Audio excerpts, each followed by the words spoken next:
ভাই জমি যদি না থাকে আমি বেশি তাই লাভ নেই। আমি জমি বেগুন নিচে চলে যাবো। আমার জমি আগে আমি তাও জানি পয়সা আমার 1 বিঘে জমি তো আমি খাই। জমি আমি কি করবো?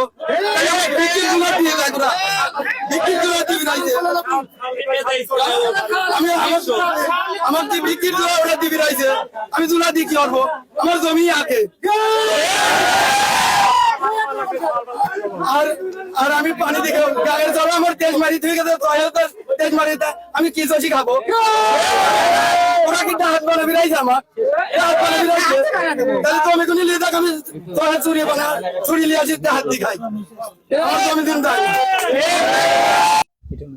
বলেন এবিদিতে নদী যাবে তাহলে আমরা কোনে যাব? আমার এই বাড়িটুক ছাড়া আমার কিচ্ছু নাই। এই কয়দিন আগে বাড়ি বানাইছি, বাঁচতে বাঁচতে আইসে এই বাড়িটুক লাগাইছিলাম। তাহলে যে 2টি বেটালি এখানে থাকবো, যদি এই বাড়িটুক যদি নদী হয় তাহলে আমরা কোনে যাব? সেই ব্যবস্থা আপনারা করে দি যা হন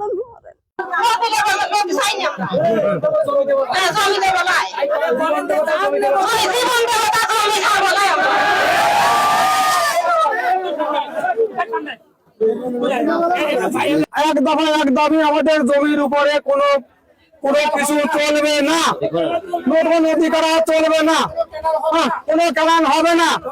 এর জন্য দান দেবো তা কেমন দিতে দেবো না। বসি এই বাসি ভাঙি আমরা কোনে বাসি বেড়াবো? আমার যত জমি নাই যে আমরা ওই জায়গায় আমরা গাড়ি বাড়ি আমরা বাদ বিক্ষণ আমরা কেমন কোন চলে যাবো আমরা সেই সিস্টেম তোমরা হরো। তাছাড়া আমার কোনো গতি নাই।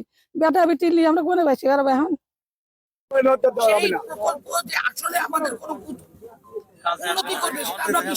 আমরা বিশ্বাস করি না আর আমরা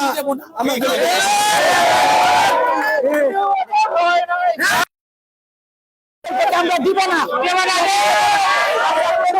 এই জমি দিব না, এই হলো আমাদের বক্তব্য।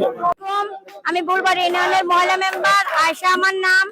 আমার 3টা ওয়ার্ড মিলে আমার 3টা ওয়ার্ড যে 3টা ওয়ার্ডে আমি আছি সেই 3টা ওয়ার্ডে বেঁচে গেছে। হরিপুর, রতনপুর, জগন্নাথপুর, ভবানীপুর, শিবপুর সব ওয়ার্ড আমার সবগুলো গ্রামের লোকজনে ফেসে গেছে। সবাই আমার কাছে যায় আকুল আবেদন জানাচ্ছে তাদের জমিগুলো যেন বেঁচে যায়। আমরা কৃষক নিয়ে বাঁচতে হয়, আমরা কৃষক নিয়ে আমাদের গর্ব। এই এলাকার 5টা 7টা গ্রামের হাজার হাজার মানুষ আমরা এখানে মানববন্ধনে দাঁড়িয়েছি। ইতিমধ্যেই আপনারা জানতে পারছেন এই যে জগন্নাথপুর থেকে শুরু করে 5টা গ্রামের মাঝখান দিয়ে যে মেঘা প্রকল্পের নামে একটি খাল খনন হচ্ছে, যেটি 250 ফিট চওড়া, অর্থাৎ একেবারে আপনার 3 ফসলি জমি, যেখানে এই এলাকার মানুষের তাদের আত্মনির্ভর, তাদের খাবার রুজি যেখান থেকে আসে, সেই জমির মাঝখান দিয়ে এরকম খনন করে একটি খাল খনন করা হবে। এই খননের মাধ্যম দিয়ে এই এলাকার অসংখ্য মানুষ তারা তাদের জীবিকা নির্বাহ থেকে দূরে থাকবে, এমনকি তারা অনাহারে থাকা অবস্থায় চলে যাবে। আমি আসার সময় কিছু মানুষের মুখের কথা শুনে আসলাম যে ভাই দেখেন এইখান দিয়ে যদি এই খাল চলে যায় তাহলে আমাদেরকে না খেয়ে মরতে হবে।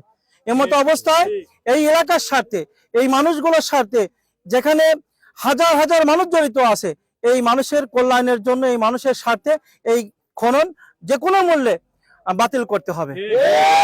এটা আমাদের এলাকাবাসীর দাবি সরকারের কাছে, যে কোনো মূল্যে এই খননকে বাতিল করতে হবে। এই এলাকার মানুষের দিকে তাকিয়ে, এই এলাকার মানুষের রিজিকের দিকে তাকিয়ে এই খনন যাতে করে বাতিল হয় সেই ব্যবস্থা করার জন্য আমরা সরকারের প্রতি উদাত্ত আহ্বান জানাচ্ছি। অন্যথায় যদি এই খনন কাজ যদি বন্ধ না করা হয়, যদি কোনো ক্রমে এই খনন কাজ চালানোর সিদ্ধান্ত নেয় কর্তৃপক্ষ, তাহলে এই এলাকার হাজার হাজার মানুষ এই খননের মাঝখানে এসে তারা কাফনের কাপড় পরে প্রয়োজনে শুয়ে পড়বে, তাও এই খনন করতে দিবে। এই জন্য আমরা আজকের এই সাংবাদিক সম্মেলন, আমাদের আজকের এই মানববন্ধন থেকে আমরা স্পষ্টভাবে দৃঢ়তার সাথে এই এলাকার পক্ষ থেকে আমরা সকল জনসাধারণ মিলে আপনাদের মাধ্যমে আমরা প্রশাসনকে জানাতে চাই, আমরা সরকারকে জানাতে চাই যে কোনো মূল্যে এই খনন কাজ যেন বন্ধ হয়। ধন্যবাদ আপনাদের।